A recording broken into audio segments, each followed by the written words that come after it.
also some tools to allow some negotiations on rent with the landlord. So we require them to get a deferment of their mortgage so that they can pass that cost on to you. What is not clear yet is what happens when the emergency ends. I do believe we have to extend the eviction prohibition beyond the emergency, but I recognize that we can't extend it forever because the reality is, and this is where we're struggling, the reality is that a building owner has to pay a mortgage as well. So if they're not getting rent and they can't pay their mortgage and that building gets foreclosed upon, then you go from, several people losing their housing to potentially everyone losing their housing. And so what we don't want to do is accidentally create a bigger problem. There's a legal issue that I'm trying to sort through as well, which is to what extent can the government intercede in a contract? So as a renter, you have a contract with your landlord. Government is not a party to that contract. And so there are legal prohibitions to our ability to kind of insert ourselves into an existing contract. So the answer is we want to help. We need to prevent evictions, but we're still trying to figure out how we do that legally and financially. And so it's an ongoing discussion that a number of us are doing research on and talking every day about. And I concur with that. Thank you, Councilmember White. This is Councilmember Nadeau, for those who are not using the video. I think all of that is true. And what I would add is, our focus has been on stopping the bleeding, really, making sure that people are safe in their homes right now, that they don't have to worry about eviction. But as we continue to turn towards reopening the district, we have to think about what happens next. The other piece of this is that there are a lot of people in the district who have been fortunate to keep their jobs, to be able to telework. And it is the obligation of those people, like us council members who are still getting paid every day, to continue to help stimulate our economy and keep things open. And so for my household, that means paying our mortgage. For some people, that means paying their rent. And that actually helps keep these buildings open, and keep maintenance going and keep the housing dignified and safe, so that those who can't afford to pay the rent can stop paying right now, and that we can work with them on rental assistance. So one of the things that I want us to be cautious about is any sort of sweeping rent moratorium, which would allow those who have the ability to pay to stop paying, because I think it really is important for those who are fortunate enough to be able to do that. Because when we pay our mortgage or our rent, then we are helping someone keep their job. We are helping keep a property maintained. We're really contributing to that for others. And I think our focus in helping those who have lost their jobs, who haven't been able to access the level of unemployment insurance that can help them cover their costs, is how are we going to make them whole? What are the funds that we have available from the federal government and from the local government? And those answers remain to be seen. We don't yet know what level of support the federal government is going to provide in the end. We know that so far we've been shafted, frankly, by the feds. And we're going to continue to fight for what is rightfully ours, what the district deserves. But I'm also hopeful that there will be additional support at the state level to us to help with recovery, because we desperately need it. And we're seeing that as well. So those are just my thoughts for now, but we continue to work on it. And Councilmember White is exactly right that it's a sort of a legal knot to untie on just exactly what we can do. But we have a lot of lawyers working on this, so we'll keep at it. Great. And Councilmember Silverman or Councilmember Bonds, anything to add? Just to let you know, Councilmember Bonds, I did identify your phone number, so you are unmuted, so you can contribute during this discussion. Do you guys have anything to add? Thank you.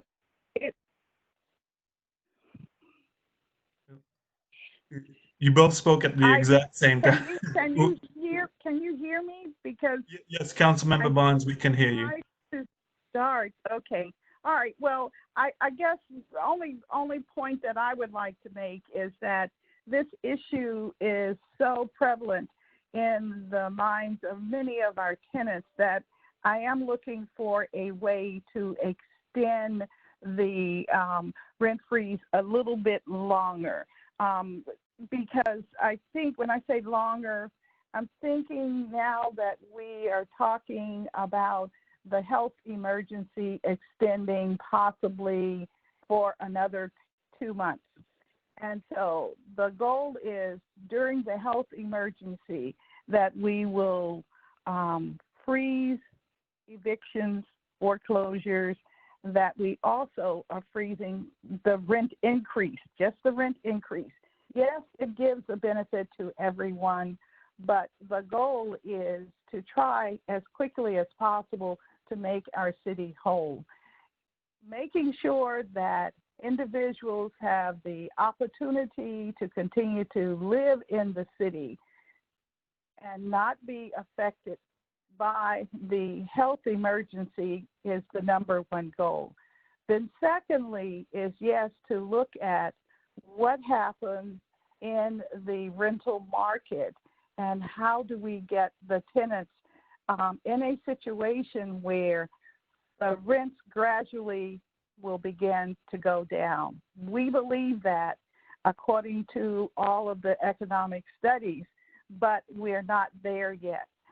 So trying to think about how we hold on to the rental properties at the current level and hold on to the current rent amount over a longer period of time beyond the so-called health emergency may take us through the FY year, that is through September.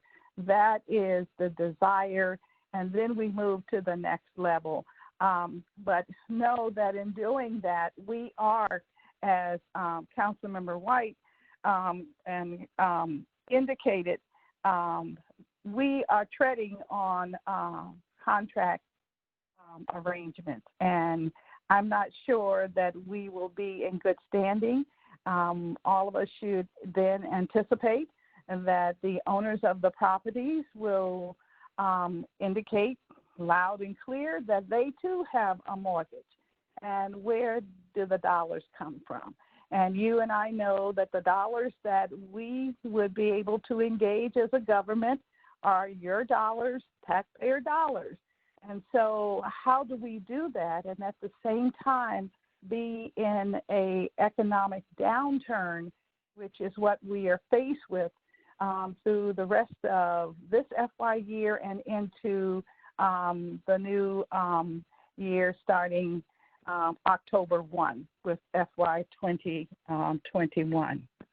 So I just wanted us to, let's think about it in reality terms. You know, as Councilmember Nadeau said, this is the real deal. I mean, we're faced with the yin and the yang. And so we'll try as much as possible to do everything that we can with the resources that we can identify, but it's going to be tough. So I just wanted to add that perspective. Thanks. Great. Thank you, Councilmember Bonds. Councilmember Silverman, anything to add, or should we move on to the next question? I'll be quick. I think there's been a lot of confusion about the term rent freeze. In that I think some of our residents think that it means that there's a cancellation or they don't have to pay rent. I just want to make it clear to everyone listening that what we did in the emergency was say that a landlord couldn't raise rent and increase rent. So there's a freeze on the increase of rent. But I also want to say, Stephen, that I'll just give the example of a resident who's one of many who's been emailing me as labor chair, lost her job, hasn't gotten her unemployment money and doesn't know what to do. She can't pay her rent. And I said, first thing you have to do is talk to your landlord because you're not the only one in this situation. There are many people in our city in your situation, and landlords understand that. And as my colleague said, they need to pay their mortgage too, but they understand that a lot of their tenants sign contracts given a certain income level, and that income is evaporated. And I'm not going to sugarcoat it. We are overrun by claims, as every state is right now. And it's taking more time to get money in your hands, cash in your hands, because that's what unemployment does. So I just want to emphasize to our tenants listening, talk to your landlord, try to work something out. Use OTA, the wonderful people at OTA as resources. I've probably sent a lot of people to you guys, because that's the first thing I say is, have you talked to your landlord? And when someone says to me, well, they're not listening, I say, well, then the second call you need to make is to the Office of the Tenant Advocate. But I understand landlords need to pay their mortgage, but I guess because I represent workers can't pay their rent. So I think we need to start thinking about, and we're not going to get out of this economic situation soon. So, I know my colleagues are thinking about this. I'm not a lawyer, so I'm not an expert on contract law, but I will tell you that I think we have to think about how we move forward when we have a lot of residents who don't have the same income to pay their rent that they did a couple of months ago, and the feds are helping us with additional money, but it's not enough. And yeah, I'll leave it there. Thank you, and thank you for sending the tenants over to our office as well. We're always always happy to help, and we're operational during the public health emergency. Would it be best, I know tenants have sent us through this questionnaire, options or availability, sort of a balance. I think most tenants understand the sort of the balance between rent and mortgage, that if a mortgage deferment is granted, that they should have a rent deferment as well. I just wanted to bring to your attention, some tenants recommended a potential 50% rent reduction for them, but grant landlords a tax credit at the same rate of 50%. Members of DC Sunrise talked about canceling rent and mortgage payments for 1 month plus a month after the emergency ends, 2-year freeze on rent increase, and enacting what reclaiming rent control is stating. Another tenant talks about recommend a minimum of 30% to a maximum of 50% discount to all tenants in the building. So would it be best for you guys is that the tenant community to continue to inundate your office with sort of their thoughts and concerns, just to help you guys better assist and prepare the emergency legislation? And I think the question that a lot of tenants would know is, what would need to be done in order to make a rent and mortgage cancellation a viable option in DC? Who would like to be the first to take that question? So This is Councilmember Robert White for anyone on the phone. And so as I see it, and other folks, we're just really starting to try to understand this. So my answer is not a final answer, but this is a two-step process as I see it. One is a legal question. Does the district government, a local government, have the legal authority to intervene in a contract to cancel rent? So one is a legal examination.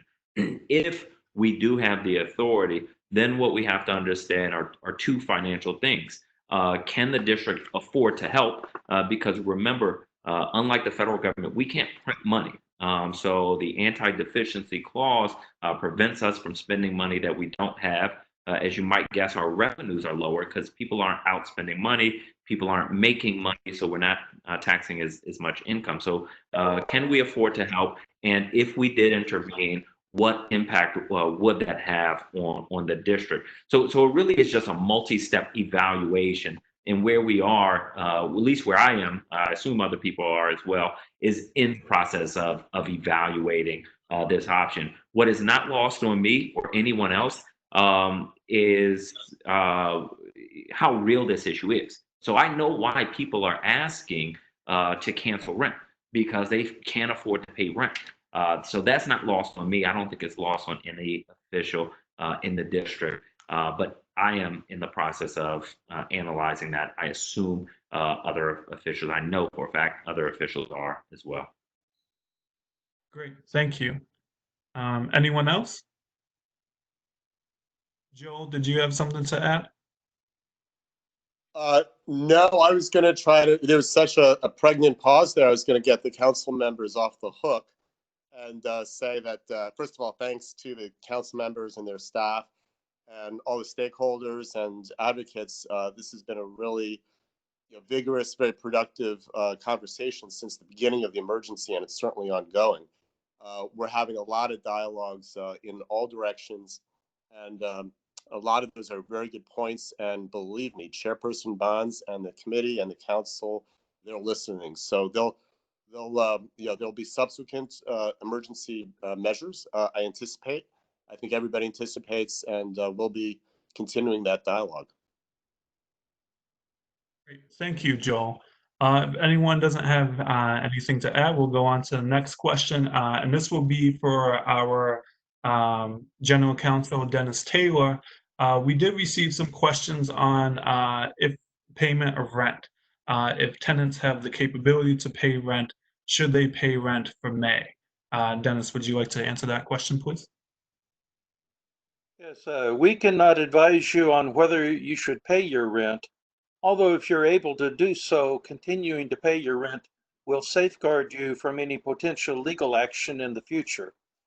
If you are unable to pay rent due to loss of income or increased expenses resulting from the COVID-19 outbreak, the law does protect you from being evicted during the ongoing emergency.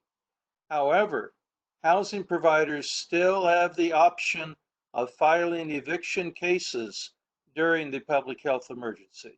They will not be heard until after the emergency has concluded, but they will be filed.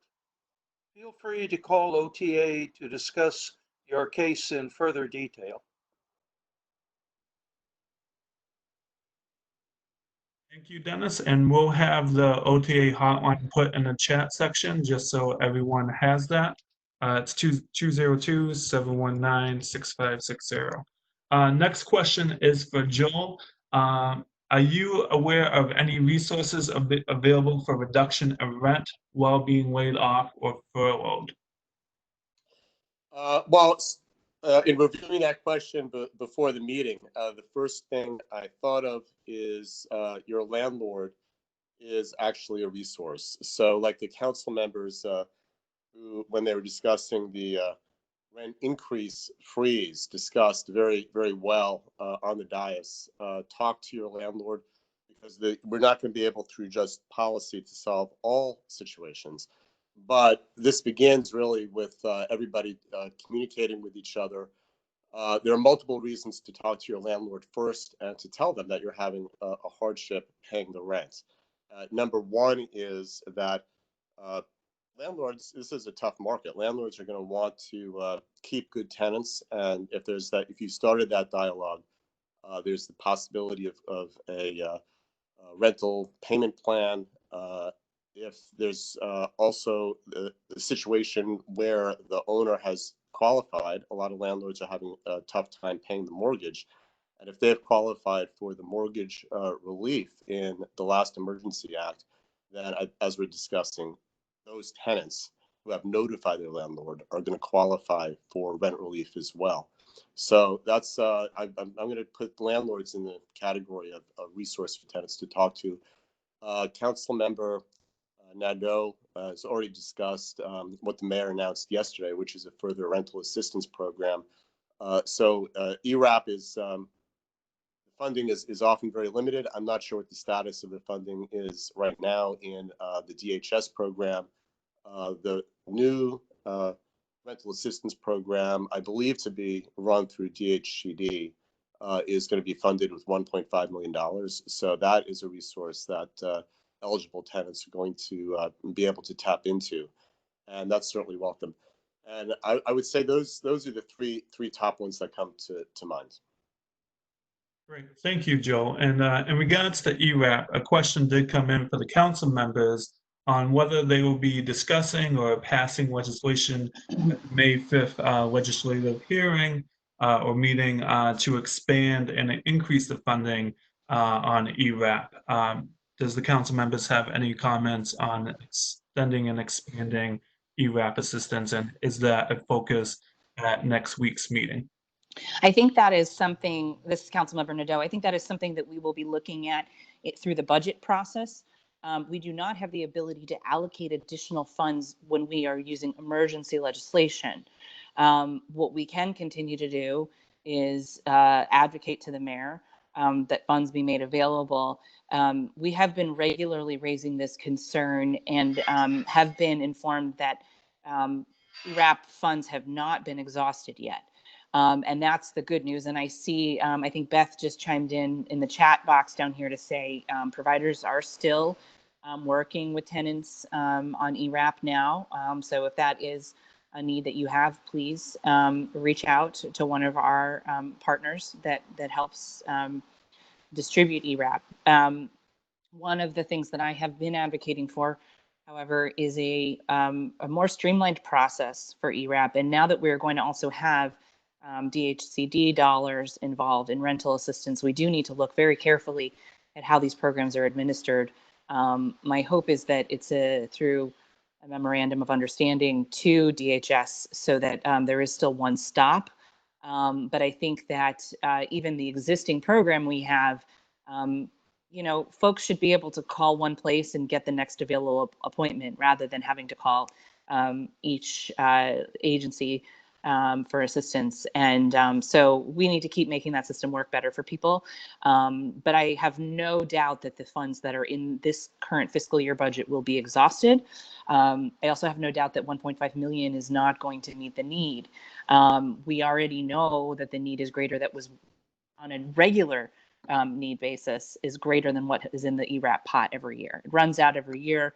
We ask for more every year. Council puts more in every year, but we could still do more. And in light of this crisis, adding another $1.5 million is much appreciated, but not enough. So we'll continue working on that. But my expectation is that we'll have to do that through the budget process, which will begin in May. Thank you. Thank you, Let me Councilmember. come into this follow up because there's a couple of things we want to share with the council that we know right now. One is that we know that there's been 1,000 filings for evictions thus far. We are looking into the number of cases that are already in the pipeline because we're concerned that there's just going to be this tsunami of eviction activities going on with the courts once the pandemic is lifted. And so a couple of things that I wanted to share with the council is, one, we want to make sure that on the ERAP side that the issue of a live writ be taken out of consideration at this point. That's one of the elements for eligibility. And then two, with the tenant-based rental assistance program that's going to be created by DHCD, I'm assuming that there's a waiver on eligibility income because the one thing that we do know is that we're talking about people who work every day that need help. And these programs normally are confined to the income limits that are associated with home funds on one side, and then the eligibility criteria that relate to the ERAP side. So if there's a way that the council can modify eligibility requirements to allow them to be able to serve more people, it probably is going to be extremely helpful. But we are extremely concerned right now about the rise in the number of filings, and maybe the council should consider also putting something in place that stops that particular drive so that people aren't intimidated by landlords, because we're hearing that a lot. Just the fact that they can file is causing a great amount of anxiety amongst the tenant population. Thank you. And I'm going to add your suggestions about ERAP to my notes for my presentation to Reopen DC tonight. I believe the chair has been working on the live writ piece, but I don't want to speak for her. But I know it's something that we've been, I'm not the live writ piece, I'm sorry, the filings piece. But I know it's something we've all been looking at. Great. Thank you. Any other council member wants to address Chief Tenant Advocate Sheed's comments? Can you hear me? This yes. is Anita. Yep, we can hear you, Councilmember Okay. Bond.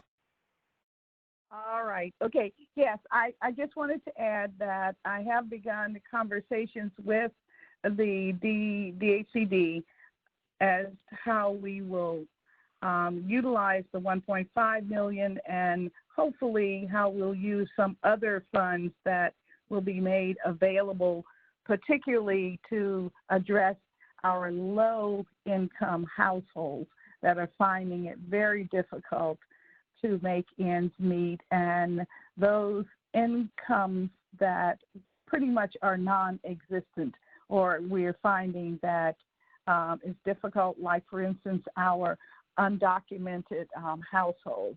How do we really help them? And so we're looking at how we can use the ERAP funds in a more creative way, or maybe we have a different fund that does pretty much the same thing, and that is make sure that the rents are paid and that no one loses their home, because that is the goal. So I just wanted to add that perspective. Great. Thank you, Councilmember Bonds.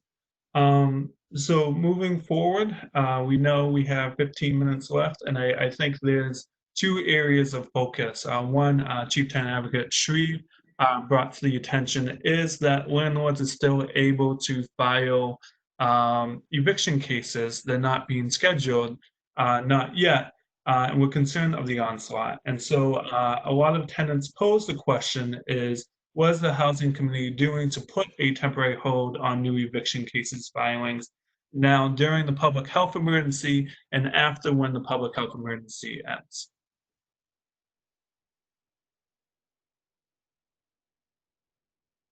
Any Councilmember White or Silverman? I'm sorry, Stephen, can you repeat the question? I couldn't hear you. It's okay. The tenants are asking, what is the Housing Committee doing to put a temporary hold on new eviction case filings? So that are happening during the public health emergency and also on new eviction filings that happen after the public health emergency ends.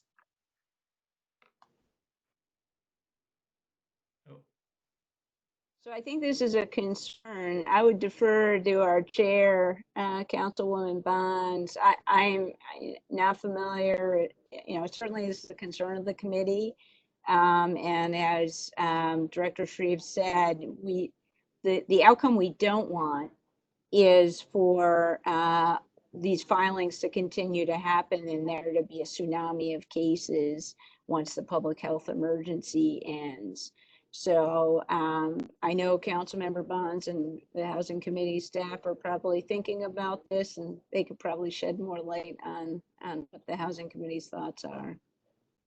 Okay, great, thank you. Yes, thank you, Alyssa. You're right. We've been thinking about it, and we do have in the emergency legislation a hold on new evictions, at least through the health emergency, and for, I believe it's 60 days following the emergency. But we are saddled with how do we continue to take care of our tenants that will remain in need of assistance once the emergency expires and we move into the later months of this fiscal year at least. So we're trying to come up with a way to hold evictions long term, but it's going to require much more than emergency legislation. Because we are, I believe, treading on the constitutional right of those that provide housing. They have a right to get a fair return for their merchandise, and the merchandise, of course, is the rental unit. So it makes it very hard trying to figure out how we can tread around that clause in the Constitution, if it's possible, but more importantly, what kind of remedy will we be able to develop given that we are in an economic emergency as a government, as a community. So that's where we are. But we do have something that holds the gate closed during the health emergency. Thank you.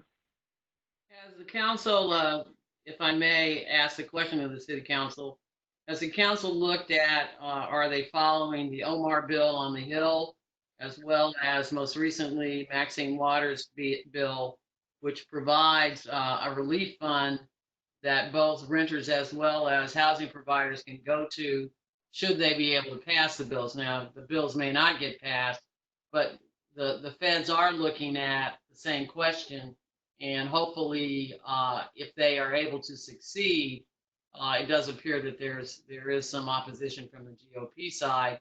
But if they are able to succeed, it would seem to me that the funding would be hopefully allocated to the states. I don't know how the mechanism would work because it's not described yet. And of course, HUD would be the one having to administer the fund. So that could be problematic in getting them to get regulations together. But it does appear that the feds are looking at this question very, very hard. And one other consideration that I'd like the council to consider is you use the term 30 days after the pandemic. I think we should be talking 90 to 120 days. If we look realistically at what happens when people go back to their jobs, if they have jobs to go back to, it will take probably anywhere from 90 to 120 days before people are financially able to even think about paying back rent or paying, because there's other bills to consider also in this context. So there's some consideration in terms of the timing that the council may want to look at as they're preparing a new piece of legislation. Great. Thank you, Ms. Shreve. Does anyone want to follow up with Ms. Shreve or on to the next question?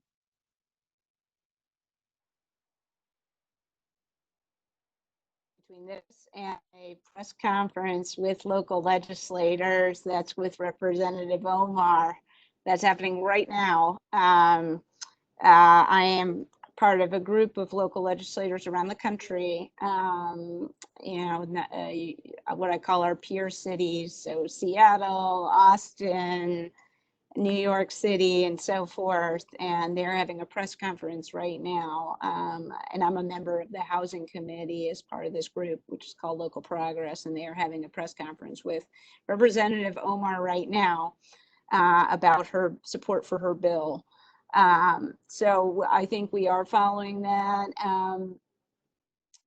Our tenant advocate, Madam Tenant Advocate, and we agree with you in that the recovery from this is going to take a long time, especially in certain industries. The hospitality, if you have a job in the restaurant or hotel industry, it's going to take a while for us to restore the jobs that we had and the income that was earned. And the industry might look different, frankly, than it did only 6 weeks ago.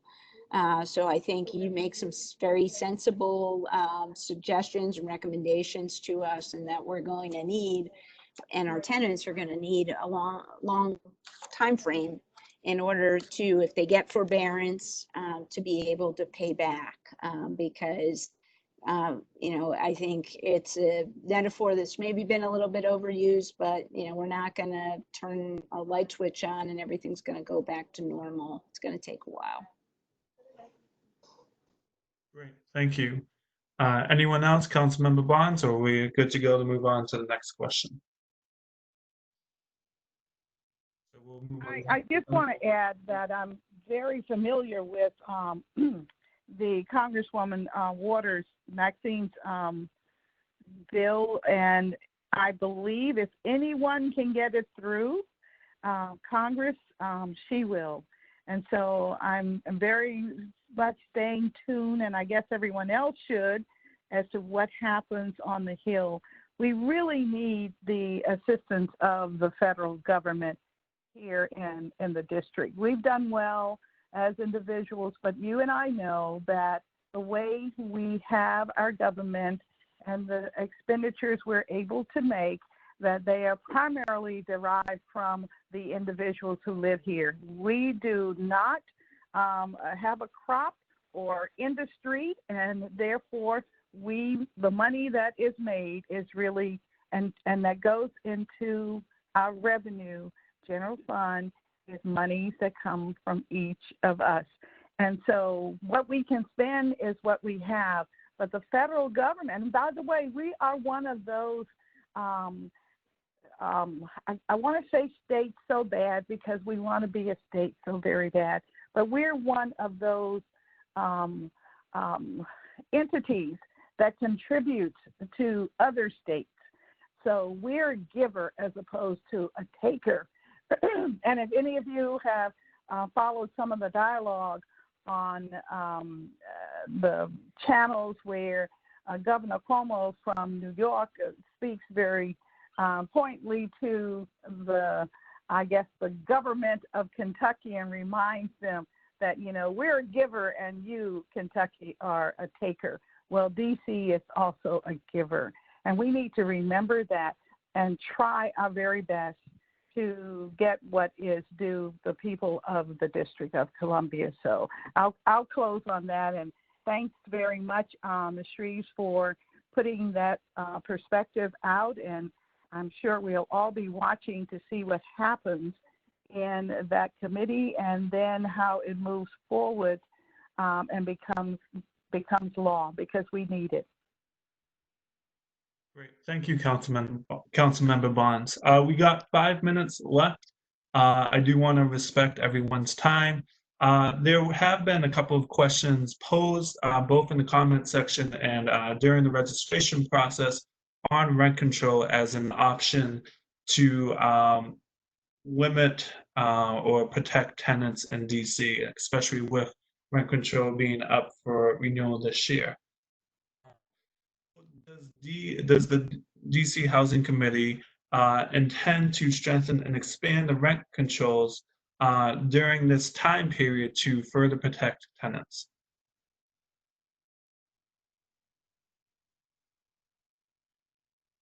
Anyone? Councilmember Nadeau, Councilmember White? I mean, I can jump in quickly and say, that's obviously something we've been considering in the committee. Councilmember Bonds has held a hearing on the reauthorization, and we continue to have conversations around the different suggestions that the Reclaim Rent Control Coalition has put forth. I do not expect that we will be able to take up any of those on an emergency basis. I think they are all critically important proposals that require the regular order under legislative business, so that they are properly considered, properly vetted, and also, passed without any concern of legal challenge. And I think that is the most important thing, is that we, any changes we make to our rent control setup, for lack of a better word, I'm sorry, that we do it properly. But I think those conversations are ongoing. And my hope is that we'll be back to regular order soon, because I don't know about the rest of my colleagues, but I'm getting pretty stir crazy with just these emergency sessions. And we have a lot of important work to do.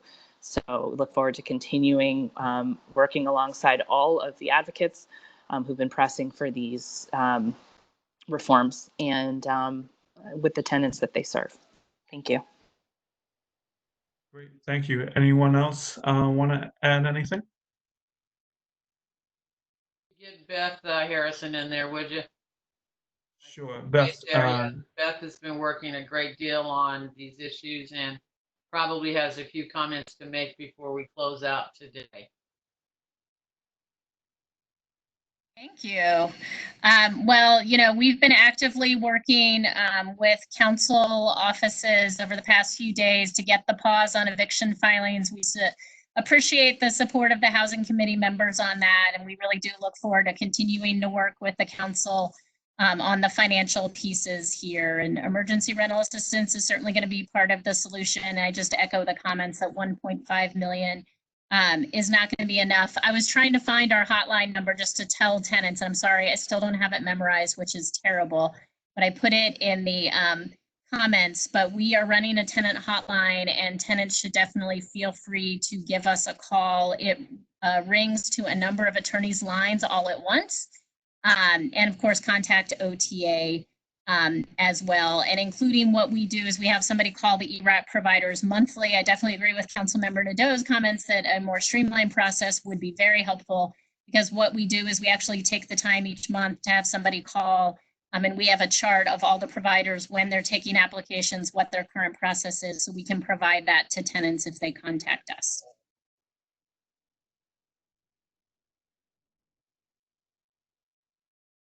Thank you, Beth. And thank you for your help on the comment section and informing everyone on some facts in regards to tenants. If you don't mind me saying, sorry if I can just say it out loud because I finally found it. I promise one of these days I'm going to memorize this new number. It's 202-851-3388. We've gotten 70 calls this month. Please give us a call. And council offices, if you all are getting calls, definitely email me or just send them to that hotline. Thank you. I added it in the chat section so everyone can see. Great, thank you. So we are right at 3 o'clock. We did make mention that this meeting was going to be an hour long. There are questions that we didn't get to, but we are planning to disseminate the answers to those questions sometime next week. I know myself, Joel, and the rest of the Dennis and the mayor and the rest of the OTA team will be working on formulating answers and being in contact with the council members. So at this time, I'm going to switch it back to Chief Tenant Advocate Shreve to give us our closing statements. Thank you. Thanks, Steve. I just want to say to all of you on the call and to the contributors, thank you so much for being brave enough to come on and talk about these very, very tough issues. We know that we have the next 9 months is going to be very difficult for the District of Columbia. It certainly is going to be difficult for those of us who advocate for the tenant population, and we will continue to strive to ensure the decent health and safety net for the people in the city. It's not going to be easy. The answers will not come overnight, but with all of us working together, I believe that we can find a way to ensure that people are staying in their homes, safe, decent, and sanitary. Steve, thank you so much for coordinating the session. Thank you to my staff who are doing the research and preparing themselves for this meeting today. It will not be the last. In fact, this may be a new business model that will be used by the district going forward because it allows more people to be heard and seen and comments brought to us. So thanks again, and we appreciate everyone's time. Thanks, Steve. Great, thank you, Ms. Shreve. And just to let you guys know, I put a polling question out, a short answer where we're trying to get feedback on what topics you would like us to focus on our next stakeholders meeting. And I'm sure we definitely want to make sure we do topics that you're interested in. So with that, thank you for attending. Thank you, council members. I hope this wasn't too bad for the first time that we did it. And we definitely looking forward to spreading any information out there and sharing any information that we have. Great. Thank you, everyone. Thank you. Thank you, Stephen. Take care, everybody. Thank you.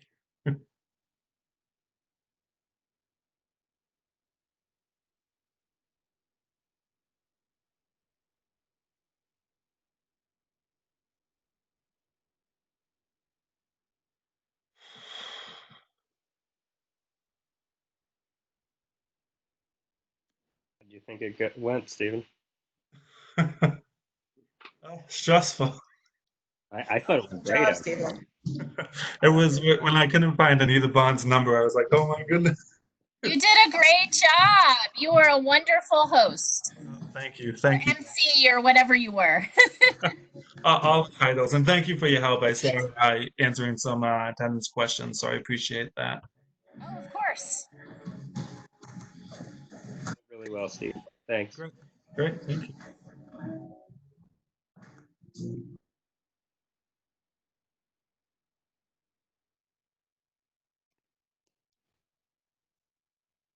How'd it go, Joe? I'm on. I'm not muted. I thought it went really good, and I think maybe I was wrong about the 1 hour, because if we have more of these, I think it was short and snappy, and I think the comments are reflect that. They thought it was a good discussion. So it did seem short to me. I'll say that it seemed short, but maybe for this medium, it's the right length. I don't know. Yeah, it's something to work with, engage, and see. So we'll definitely do that. And I think just getting the answers out to the tenants who have submitted questions by next week, I think that'll be best. And just maybe we, instead of waiting so long for stakeholder meetings, we still do it throughout maybe a shortened time. Maybe do it in the next 2 to 3 weeks. Have another meeting similar to this and get a nice discussion going. Maybe So, as many meetings as emergency measures, because they're going to keep coming, it seems. yeah, so it's going to be a work on process progress. We're going to be fluid in the situation, but I hear Samuel crying, so that is timing. So I'm going to sign off. All right. Great, Thank thanks. you, Steve. Nicely done. Thank you. Yeah. Thanks. Bye.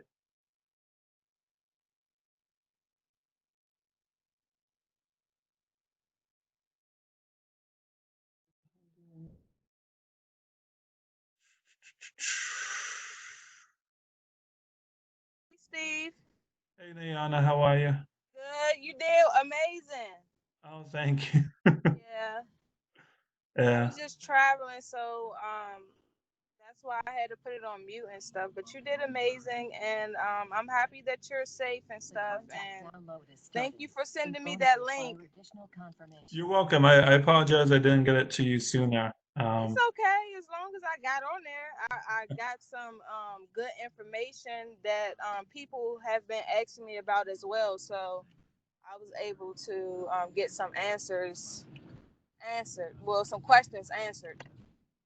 Yeah. So if you have any questions, you're always more than welcome to reach out to me.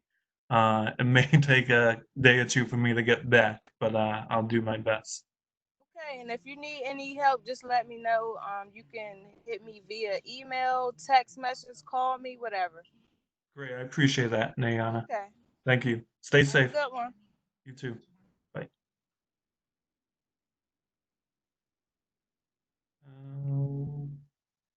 People not right now.